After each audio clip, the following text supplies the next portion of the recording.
अस्सलाम वालेकुम स्टूडेंट। आज के इस वीडियो में हम न्यूटन लॉ को ही डिस्कस कर रहे हैं, लेकिन हम Newton third law of motion को डिस्कस करेंगे। जो पहले टू लॉज थे वो हम इससे पहले वीडियो में डिस्कस कर चुके हैं, और साथ में हम डिस्कस कर लेंगे मैस और वेट को, और मैस और वेट में हम डिफरेंशिएट करेंगे दोनों में फर्क क्या है। तो स्टार्ट करते हैं। न्यूटन लॉ, न्यूटन के कितने लॉज होते हैं हम पढ़ चुके हैं। न्यूटन के 3 लॉज होते हैं, 3 लॉज होते हैं। एक होता है फर्स्ट, फिर होता है सेकंड, और फिर होता है थर्ड। ये जो फर्स्ट और सेकंड है ना, ये हम अपनी इससे पहले वीडियो में डिस्कस कर चुके हैं, प्रीवियस वीडियो में, ठीक है। और आज की इस वीडियो में हम थर्ड लॉ को डिस्क्राइब करेंगे, और साथ में हम कहेंगे जी मैस एंड वेट में क्या फर्क है, ठीक है। हम आज की इस वीडियो में हम ये दो चीजें डिस्कस करेंगे। First law of motion, second law of motion हम अपनी प्रीवियस वीडियो में डिस्कस कर चुके हैं, ठीक है। चलें बात करते हैं थर्ड लॉ ऑफ मोशन की। Newton third law of motion. Newton third law of motion क्या होता है? देखिए, फर्स्ट लॉ पढ़ चुके, सेकंड लॉ पढ़ चुके, थर्ड लॉ में ये है कि दो स्टूडेंट आपस में लड़ पड़े हैं। एक स्टूडेंट जो है वो दूसरे को धक्का देता है, दूसरा क्या करेगा? दूसरा भी धक्का देगा उसको। एक थप्पड़ मारता है, दूसरा क्या करेगा? वो भी थप्पड़ मारेगा, ठीक है। तो इसका मतलब ये है दो चीजें हैं। अच्छा, एक और एग्जांपल लेते हैं। हम जानवर को गाड़ी में लोड कर, ट्रक में लोड करते हैं। गधा है, हम उसको धक्का लगा रहे हैं, मूव करवाना चाह रहे हैं, धक्का हम फॉरवर्ड लगा रहे हैं। गधा क्या करेगा? क्या वो जाएगा ट्रक में? नहीं, वो वापस आने की कोशिश करेगा। हम उसको धक्का आगे की तरफ लगाएंगे ना, वो इतना गधा है ना, अगर वो वापस आने की कोशिश, वो बैक को आएगा, वो बैक धक्का लगाएगा, हम फॉरवर्ड धक्का लगाएंगे, ठीक है। तो इसका मतलब ये है कि हम जो फोर्स लगा रहे हैं वो ये डायरेक्शन में है, और जो गधा है वो इस डायरेक्शन में आने की कोशिश करेगा, ठीक है। अगर हम इसको हम कह देते हैं हम एक्शन कर रहे हैं, इसको हम कहते हैं हम एक्शन कर रहे हैं, तो गधा क्या करेगा? वो रिएक्शन करेगा, रिएक्शन जिसको बोलते हैं, ठीक है। गधा क्या करेगा? रिएक्शन करेगा। हम एक्शन कर रहे हैं, हम फोर्स अप्लाई कर रहे हैं, गधा क्या करेगा? रिएक्शन करेगा उसके बदले में। जितना हम एक्शन करेंगे, गधा तो गधा है, उतना वो रिएक्शन करेगा, ठीक है। तो हर ऑब्जेक्ट, इसको हम डिफाइन यू करते हैं, एवरी एक्शन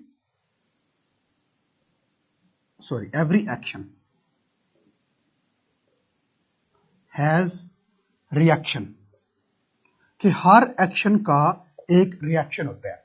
एक्शन क्या है? आपने सिग्नल तोड़ दिया, आपने एक्शन किया, वार्डन खड़ा है, उसने पकड़ लिया, का चालान कर दिया, उसने रिएक्शन किया, ऐसी है। अगर आप एक सिग्नल तोड़ेंगे, एक सिग्नल काटेंगे, तो आपका एक चालान करेगा। अब नेक्स्ट सिग्नल भी आपने तोड़ दिया, फिर वहां पर जो खड़ा वार्डन है वो आपका नेक्स्ट भी चालान कर देगा, ठीक है। बात समझा गई ना? तो every action has reaction which is equal in magnitude, जिसकी मैग्नीट्यूड सेम होती है, बट इन ऑपोजिट डायरेक्शन, लेकिन दोनों की डायरेक्शन ऑपोजिट होती है। हम फॉरवर्ड लगा रहे हैं, वो वापस आ रहा है, ऑपोजिट डायरेक्शन होगी। जितना हम धक्का लगाएंगे उतना वो भी वापस आएगा, ये सेम मैग्नीट्यूड हो जाएगी, ठीक हो गया। एक और एग्जांपल लेते हैं कि हमारे पास एक टेबल है। अच्छा, ये जो मैं टेबल वाली एग्जांपल कर रहा हूँ ना, ये हम इससे पहले लेक्चर में थोड़ी सी हमने पढ़ी है, लेकिन एक्सप्लेन नहीं की, एक्सप्लेन हम इसमें कर लेते हैं। हमारे पास एक ब्लॉक पड़ा हुआ है, ठीक है। अब ये बताएं, हमने ये पढ़ा हुआ है कि हर ऑब्जेक्ट को अर्थ अपनी तरफ अट्रैक्ट करती है। अगर हर ऑब्जेक्ट को अर्थ अपनी तरफ अट्रैक्ट करती है, तो अगर ये ब्लॉक टेबल के ऊपर पड़ा हुआ है तो इसको भी तो अर्थ अट्रैक्ट कर रही है ना, तो ये अर्थ की तरफ क्यों नहीं जा रहा भाई? क्यों टेबल के ऊपर पड़ा हुआ है? क्वेश्चन अंडरस्टैंड हो गया ना? अगर अर्थ हर ऑब्जेक्ट को अपनी तरफ खींचती है, तो ये ब्लॉक टेबल के ऊपर क्यों पड़ा हुआ है? ये अर्थ की तरफ क्यों नहीं जा रहा? अर्थ इसको क्यों नहीं अट्रैक्ट कर रही? देखिए, इसका वेट है, और वेट इसकी डायरेक्शन है डाउनवर्ड, यानी कि अर्थ इसको डाउनवर्ड खींच रही है। ये नीचे क्यों नहीं गिर रहा? क्यों? क्योंकि टेबल के ऊपर पड़ा हुआ है और टेबल ने इसको उठाकर रखा हुआ है। अर्थ कहती है मेरी तरफ आने दो, टेबल कहता नहीं नहीं नहीं मैंने नहीं आना, जब मैंने नहीं आना, ठीक है। अर्थ कहती है मेरी तरफ आने दो, टेबल कहता मैंने नहीं आने देना, मैंने नहीं छोड़ना इसको। जितनी फोर्स अर्थ लगाएगी ना उतनी फोर्स टेबल भी लगाएगा। अर्थ लगाएगी अपनी तरफ फोर्स कि मेरी तरफ आने दो, टेबल कहेगा नहीं मैंने नहीं आने देना, टेबल का तू लगा फोर्स, मैं ऊपर लगाऊंगा, तू अपनी तरफ खींचेगी, मैं इसको दूसरी तरफ धक्का लगाऊंगा। इसी वजह से जितनी फोर्स अर्थ लगाएगी ना इसको अपनी तरफ खींचने के लिए, उतनी फोर्स टेबल भी लगाएगा इसको दूसरी डायरेक्शन में, ऑपोजिट डायरेक्शन में, अपवर्ड डायरेक्शन में धक्का लगाने के लिए। बात समझा गई?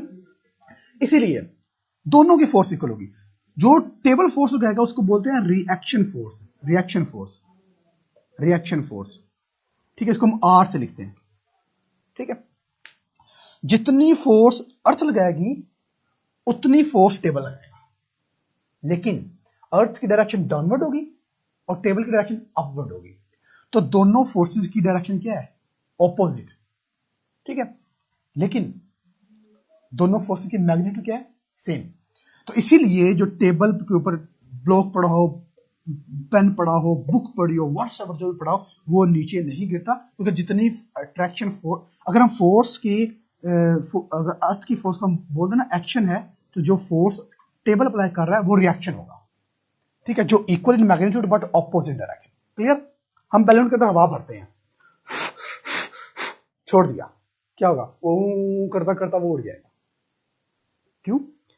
जितने उसके अंदर प्रेशर हमने फिल किया ना, वो सारा प्रेशर बाहर निकलेगा, और जितना प्रेशर बाहर निकलेगा बैलून उतना उड़ेगा। इसकी और एग्जांपल है रॉकेट, है रॉकेट, रॉकेट की टेल से आपको पता है कि मैं चलिए रॉकेट बना लेता हूं, ऐसे ऐसे ऐसे, ये रॉकेट है और इसकी टेल से ये गैसेस निकल के इजेक्ट हो रही है। अब जितनी गैसेस ज्यादा इजेक्ट होंगी रॉकेट उतना फास्टली ऊपर जाएगा। अगर गैसेस खत्म हो जाए, गैसेस इजेक्ट ना हो, तो रॉकेट ऊपर मूव करेगा नहीं, गिर जाएगा। एक और एग्जांपल लेते हैं।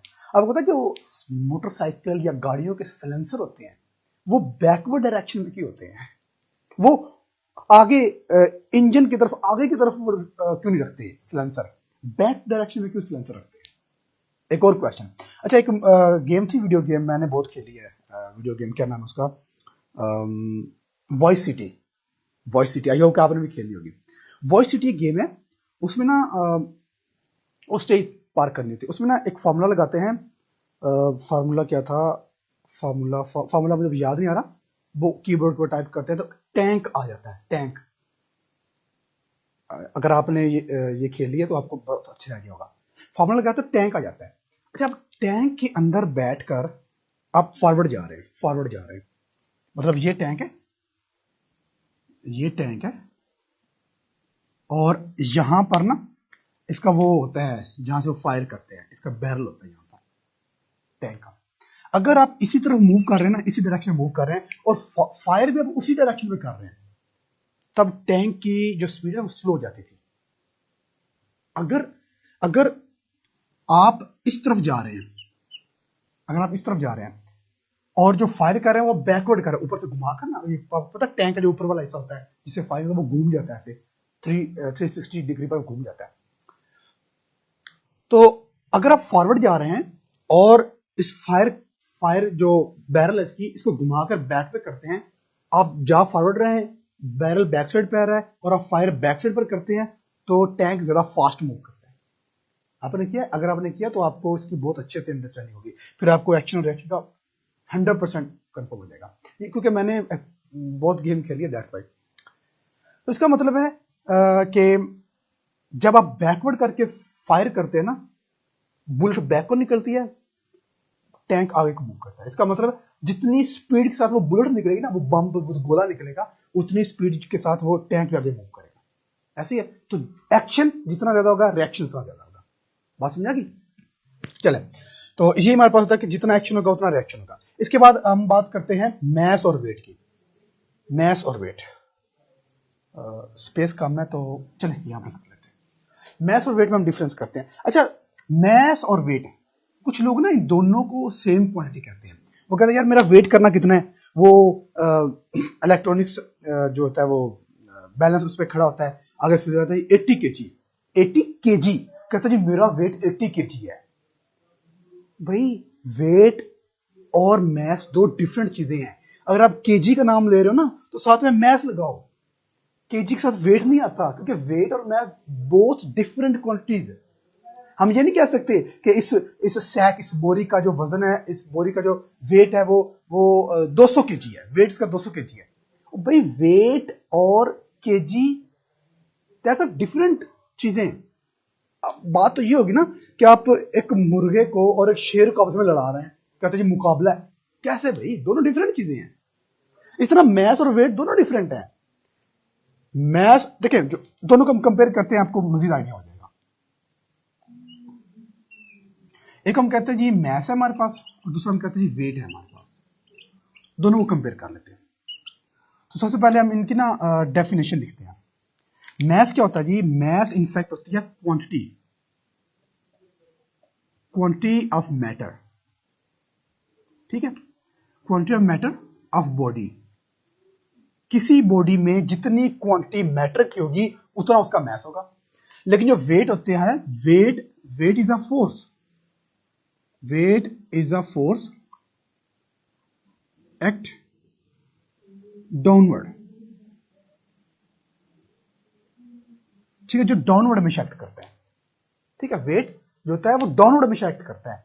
तो इसलिए वेट और मैथ दोनों डिफरेंट है। फिर हमारे पास आ सकता है जी दूसरा पॉइंट, ये पहला पॉइंट है, दूसरा पॉइंट आ सकता है जो मैथ होता है, इसका जो यूनिट होता है, इसका यूनिट होता है वो केजी होता है, और जो इसका यूनिट होता है हमारे पास, वो हमारे पास न्यूटन होता है, न्यूटन, जिसको हम कैपिटल एन से लिखते हैं, ठीक है। क्यों? क्योंकि weight is a force, weight एक फोर्स होती है, इसलिए इसका यूनिट न्यूटन होगा। अब बताएं, दो पॉइंट्स में पता चल रहा है कि दोनों चीजें डिफरेंट है। जो मैथ्स है इसका जो फॉर्मूला होता है, देखें फॉर्मूला हमने ये पढ़ा हुआ है Newton second law of motion में, F is equal to M A, M is a mass, तो ए मल्टीप्लाई हो रहा है, इसको इधर ले डिवाइड हो जाएगा तो बन जाएगा F over A is equal to mass, ठीक है। इसको हम यूं कह सकते हैं कि M is equal to F over A, ठीक है। और जो वेट का फॉर्मूला होता है वो आपने याद रखना है, वेट को W से लिखते हैं और उसका फॉर्मूला होता है mg। बात समझी? अच्छा एक प्रॉब्लम है यार, वो ये कि यहां हमने कहा वेट फोर्स है, यानी कि फोर्स मतलब F, और यहां पर हम W लिख रहे हैं। एक चीज याद रखें कि जो फोर्स होती है वो इज इक्वल टू वेट के भी होती है, यानी कि वेट और फोर्स दोनों एक ही चीजें होती है, इस चीज से कंफ्यूज नहीं ना आपने। फिर वो कहता है कि जो मैस होता है, मैस इज स्केलर क्वांटिटी, लेकिन जो वेट होता है वो कहता है जो वेट है, वेट इज वेक्टर क्वांटिटी। अब बताएं क्या दोनों सेम है? नहीं, वो स्केलर है, वो वेक्टर है, उसका यूनिट केजी है, उसका यूनिट न्यूटन है, वो क्वांटिटी ऑफ मैटर होती है, वो फोर्स होती है। तो हम कैसे कहते हैं कि वेट को, मतलब अजीब सी। खैर उसके बाद जो मैस होता है is measured, mass is measured by simple balance. Simple balance मतलब इलेक्ट्रॉनिक्स बैलेंस है, बीम बैलेंस है, लीवर बैलेंस है, त्रकड़ी वट्टा जिसको हम बोलते हैं, उससे हम मेयर कर सकते हैं कि इतने केजी है। लेकिन जो वेट होता है, weight is measured by spring balance, ये सिर्फ और सिर्फ स्प्रिंग बैलेंस से ही मेजर किया जा सकता है। अब बताएं क्या मैस और वेट दोनों सेम है? कहां सेम है? इसको मेजर किसी और तरीके से किया जाता है, इसको मेजर किसी और तरीके से किया जाता है। नेक्स्ट आ जाए, जो मैस होता है रिमेन सेम एवरीवेयर, जो मैस होता है वो हर जगह पर सेम रहता है। हम लाहौर में हैं, हमारा मैस 80 केजी है, सपोज मरी चले जाते हैं, हमारा मैस 80 केजी है, चांद पर चले जाते हैं, हमारा मैस 80 केजी है, बस में मैस सेम रहेगा। देखिए वेट की बात करेंगे ना, weight vary place to place, place to place. जो वेट होता है वो प्लेस टू प्लेस वेरी करता है। मतलब लाहौर में है, हम अपना वेट निकालते हैं बाय यूजिंग दिस फार्मूला, हमारा वेट आएगा, ठीक है। मरी चले जाते हैं, यही फार्मूला लगाते हैं, हमारा वेट डिफरेंट होगा। मून पे चले जाएं, यही फार्मूला लगाते हैं, हमारा वेट और चेंज हो जाएगा। मार्स पे चले जाते हैं, ये फार्मूला लगाते हैं, हमारा वेट और चेंज हो जाएगा। बस में जैसे जैसे प्लेस चेंज होती रहेगी, क्यों? क्योंकि जैसे जैसे प्लेस चेंज होती रहेगी वैसे वैसे जी की वैल्यू चेंज होती रहेगी, ठीक है। हाइट पर चले जाएंगे तो जी की वैल्यू चेंज होती है, मरीख पे चले जाएं, चांद पे चले जाएं, डिफरेंट प्लैनेट्स पे चले जाएं तो जी की वैल्यू डिफरेंट होती जाती है। तो जब ये डिफरेंट वैल्यू मैथ से मल्टीप्लाई होगी तो हमारा वेट भी डिफरेंट आएगा। क्लियर? अब बताएं मुझे, क्या दोनों क्वांटिटी सेम है? क्या हम कहते हैं कि मैथ और वेट दोनों सेम क्वांटिटी? नहीं, मैथ और वेट दोनों डिफरेंट क्वांटिटी है। अब आपने जब भी कोई चीज खरीदनी है तो आपने ये नहीं कहना 5 किलो, इसका वेट कितना है 5 किलो, नहीं, गलत हो जाएगा यार। ऐसे नहीं कहना आपने, मेरा मेरा वेट कितना जी 75 किलो, नहीं यार, वेट और मैथ दोनों डिफरेंट चीजें हैं। तो आपने कहना है कि मेरा मैथ 75 केजी है, मेरा मैथ 80 केजी है, इस सैक का जो मैथ है वो 120 केजी है, ठीक है। तो आपने इन दोनों को डिफरेंस दोनों का रखना। क्लियर? ओके सो ये था आज का हमारा टॉपिक जिसमें हमने पढ़ा Newton third law of motion, और फिर हमने पढ़ा मैथ और वेट का होता क्या है और दोनों की डिफरेंशिएट हमने किया। क्लियर? आई होप कि आपको अंडरस्टैंडिंग हुई होगी। Thank you.